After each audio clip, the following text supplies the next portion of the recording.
Voilà, nous sommes dans Pirkei Avot, Perek Dalet Mishnah Chaf, un enseignement et l'unique enseignement dans le chasse de Elisha ben Avouya. Elisha ben Avouya, qu'on connaît aussi sous le nom de Aher pour différentes raisons, c'est le Tana Kadosh qui était Kadosh, mais qui finalement, malheureusement, malgré son talent, sa grandeur, et il a dévié.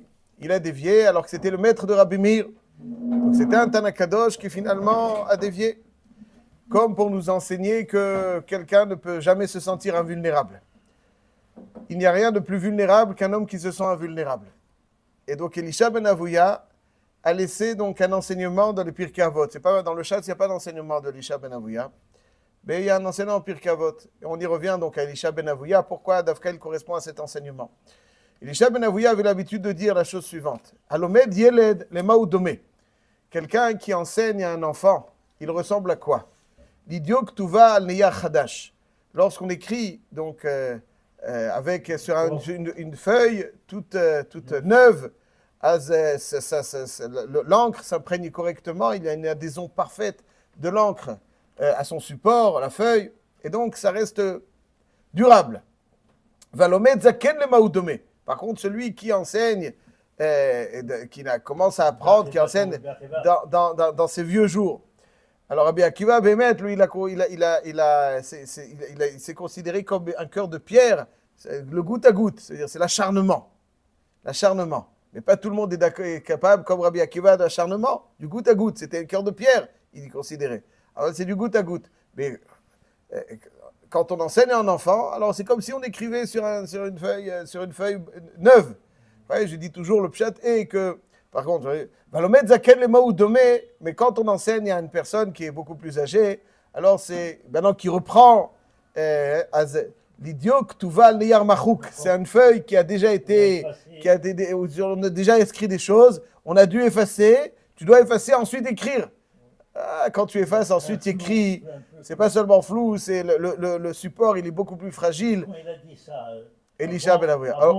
C'est Kaniré avant, Kanora avant. On va voir tout de suite. Les maasés, évidemment, donc on parle de l'enseignement. Lorsqu'un enfant, c'est une feuille propre, tout ce qu'on va lui enseigner, il va l'intégrer parfaitement. Le support et l'enseignement vont s'unir, devenir un. Mais lorsqu'on écrit sur une feuille abîmée, sur laquelle on a déjà écrit, on a dû effacer, on réécrit, c'est l'air. C'est pas seulement pas clair, mais en plus, c'est pas aussi solide. Le support n'est pas aussi solide. On parle de ça, on parle de l'enseignement, mais on parle aussi du subconscient. Ça veut dire que le cerveau de l'homme, c'est un petit peu comme un moteur qui va s'imprégner de beaucoup de choses. Donc, s'il s'imprègne dans le subconscient, de bonnes choses, alors il fonctionne tout au long de sa vie, comme ça. Mais si dans le subconscient est chargé déjà de choses un peu bizarres, alors maintenant il va falloir recibler le subconscient. Le subconscient, il est déjà chargé. Y a-t-il de la place? Est-ce qu'il y a suffisamment de capacité à... Tout ça, c'est pas dans ce subconscient. Non, c'est pas pachout. Donc ça, c'est quand on enseigne à un enfant, alors il faut toujours lui taper dans le subconscient. C'est pour ça qu'il faut enseigner à l'enfant dès qu'il commence à parler. Torah tziva lanu hamalach hagoel oti shema Israël, et le mettre dans une ambiance où on cible son subconscient. C'est-à-dire, il y a des choses qui s'imprègnent dans le subconscient. Et c'est ça qu'il faut viser, entre autres. Bien entendu, enseigner ce qu'il faut enseigner. Mais il faut cibler le subconscient, c'est-à-dire le mettre dans des ambiances. C'est-à-dire quand un enfant est dans une ambiance positive, son subconscient s'imprègne de cette ambiance. Et après, donc, il a un certain comportement qui est finalement dicté par son subconscient, mais quand c'est un subconscient positif, tant mieux. Donc, c'est-à-dire, c'est l'ambiance, et les choses qui vont le toucher, les choses qui vont tout ça, c'est des choses qui vont accompagner un homme tout au long de sa vie. Et c'est ça ce que Elisha ben Avouya nous enseigne, que plus on commence tôt, plus ça nous accompagne. Meilleur c'est. C'est comme Dio Ktuval Neyachadash. Donc tu as le subconscient, il est complètement propre, tu injectes le subconscient Toute sa vie, il va continuer comme ça. Évidemment, le cœur aussi est un support. Quand le cœur est propre, alors tout ce que tu as inscrit, c'est... Ah ben, si le corps, il fallait effacer, Zélo Achipashut. Moi, je me rappelle, lorsque j'étais petit, qu'est-ce qui s'est passé maintenant? Chazak. Hier, j'ai oublié. Chazak. Girsa de Yankuta, M. Cohen. Girsa de Yankuta. Dit-il, M. Cohen, qui se souvient, après quelques dizaines d'années, ce qu'il a appris à l'école. 50 ans. 50 ans. 60 ans, ok. À 60 ans. Ça, c'est Rabbi Yosef, ça, c'est Elisha ben Avouya. Juste, on continue un tout petit peu. Rabbi Yosef ben Rabbi Yehuda. Rabbi Yosef ben Rabbi Yehuda, Ish Kfar Abavli Omer. Alomed min haketanim lema udome. Alors, est-ce qu'il vaut mieux apprendre de quelqu'un qui est jeune ou quelqu'un d'âgé? Alors, Rabbi Yosef ben Rabbi Yehuda, lui, dit qu'il faut apprendre quelqu'un d'âgé. Celui qui est âgé, c'est du bon vin, du vieux vin. Quand tu bois du vieux vin, alors il se bonifie avec les années, tu manges du raisin bien mûr. Alors quand tu apprends de quelqu'un qui n'est pas suffisamment âgé, qui est trop jeune, alors c'est comme si tu prends du vin neuf. Le vin neuf n'est pas assez bon. Ça, c'est Rabbi Yossi Rabbi Yehuda. Rabbi Omer, al tistakel b'kankhan. Et là, b'mashi yeshbo. Ne regarde pas le chavit, le fût, regarde pas les vieux et les jeunes. Regarde ce qu'il y a à l'intérieur. Des fois, tu as une enveloppe vieille, mais qui est pleine de vin nouveau. Alors que tu peux avoir un fût très neuf, une enveloppe très neuve, mais qui est plein de vieux vin. Al tistakel b'kankan, et la b'mashi yeshbo. Ceci étant, venons à Elisha ben Avouya. Elisha ben Avouya, donc, c'est assez stupéfiant que c'est lui qui enseigne ça. Il dit que celui qui enseigne à un enfant, c'est là où il faut cibler. Injecter un maximum, parce que tout ce que tu auras su lui inculquer, lui inscrire sur le cœur, dans son subconscient, dans son cerveau, quand il est petit, c'est quelque chose qui va l'accompagner très durablement. Et on ne peut ne pas penser à la lecture de cette Mishnah, à ce que Elisha ben Avouya lui-même enseignait à son grand élève, qui est le grand élève d'Elisha ben Avouya, qui ne l'a jamais quitté. Rabbi Meir Balanes.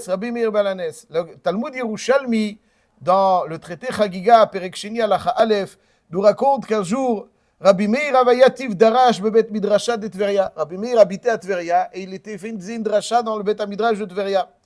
Avar Elisha Rabbe. Et Elisha, donc Ben Avouya, passe derrière à côté du Bet Midrash, à proximité du Bet Midrash de Rabbi Meir sur un cheval Shabbat. Al Tsusaya Beyom Shuvta. Atun ve'amrun le harabach le bar. Et on est venu rapporter Rabbi Meir. Tu sais, il faisait shiur. Rabbi Meir, il est en plein shiur. Alors on lui dit, tu sais, Rabbi Meir, ton maître est dehors. Alors, qu'est-ce qu'il dit Rabbi Meir? Pasak le midad rasha. Il arrête le shiur. Et il sort rejoindre son maître. Alors son maître, à cheval Shabbat, s'intéresse. Il lui dit, nous, c'était quoi le shiur? Sur quel sujet était le shiur? Et là, Rabbi Meir, il dit plusieurs psukim. À un moment, il lui dit, je parlais du pasouk qui a marqué dans Kohelet, Tov aharit davar mereshito. Rabbi Meir lui donne l'interprétation qu'il a fait, donc Tov aharit davar mereshito. Et lui, Rabbi Elisha ben Avouya, lui dit, Akiva Rabbach lo avadar ashken. Il lui dit, ton maître, Rabbi Akiva, donc il se souvient, il était plein de Torah. C'est encore de Torah. Ouais, et il lui dit, Akiva Rabbach lo avadar ashken. Rabbi Akiva, ton maître, expliquait, pas comme tu l'as expliqué, mais autrement. Quelle était donc la dracha? C'est quoi la dracha de Rabbi Akiva? Tov acharit davar bereshito. Les choses sont bonnes quand elles prennent de l'âge, quand elles l'étaient dès le début. Tov acharit davar, ça veut dire quand à la fin elles sont bonnes. Tov acharit davar har mereshito. C'est-à-dire que les vieux jours puisent dans la jeunesse. Tov acharit davar mereshito, dans le réchit. Et il lui dit, Ubi ayamase. Elisha ben Avouya va ouvrir son cœur à Rabbi Meir. Il lui dit, et je te parle de cette dracha parce qu'elle me concerne particulièrement.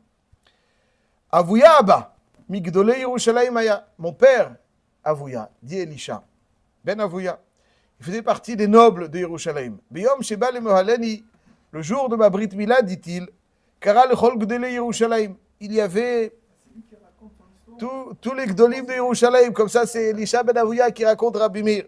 Kara lechol Gdole Yerushalayim ve'oshivan bebeit echad. ולרבי אליעזר ורבי יהושע בבית אחר. רבי אליעזר, רבי יהושע, תלמידיו הגדולים של רבן יוחנן בן זכאי, ils étaient donc, il leur a réservé une place particulière. Man de achloun veshatoun, sharoun, betaphin umrakdim. Évidemment, les gens se donnaient, donc ils mangeaient, ils buvaient, ils chantaient, ils tapaient des mains, dansaient. Amar Rabbi Eliezer le Rabbi Yoshua, adeinu naskin bedidun, nasokana bedidan. Eux, ils s'occupent de ce qui les concerne. Bien, nous, on commence un petit peu à nous occuper de ce qui nous concerne. Veyashvu, venit asku bedivrei Torah. Et ils ont commencé à parler bedivrei Torah. Mina Torah l'inviim, ou mina nviim l'aktuvim, v'yarda esh mina shamaim v'ikifa otam. Esh mina shamaim v'ikifa otam. Il y a un feu qui est venu les entourer tellement c'était brûlant. Amar lahem avuya rabotai, ma batem lisof et beiti alay. Vous êtes venus me brûler ma maison. Amrou lo chas v'shalom. Ela yoshvim aynu v'chozrin bedivrei Torah. Mina Torah l'inviim, ou mina nviim l'aktuvim. Vayu adevarim sebehim kintinatan misinai. Les divrei Torah étaient aussi joyeuses qu'au mont Sinaï. Vaïta esh melachechet otan kilechatan misinai. La Torah a été donnée dans le feu. Alors, la Torah, l'événement du Sinaï se perpétue. Et lorsqu'on s'est attaché, alors finalement, ce feu-là est là à présent. Vahar boer ba'esh adlev hashamaim. Amar lahem Avuya Abba. Donc Elisha ben Avuya conclut.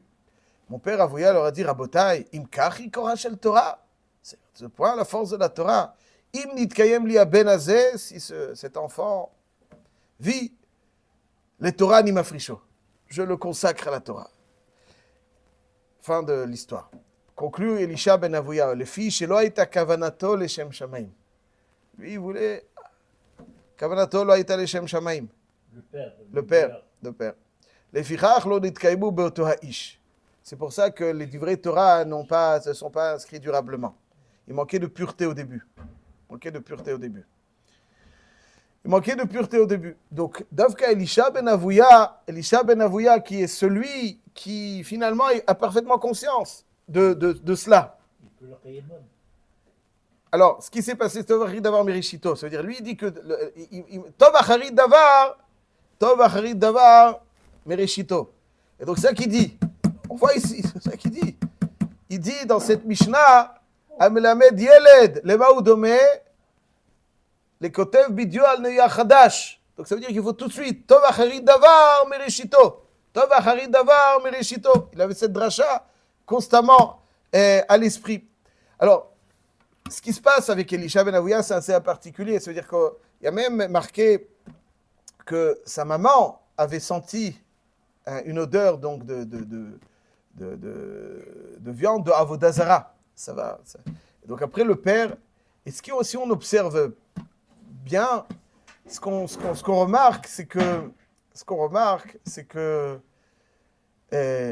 ensuite la Gemara dans Chagiga Daftetvav Amud Bet, elle nous dit que Elisha ben Avuya il est rentré dans le Bet Midrash et il y avait des livres de poche de philosophie grecque qui tombait.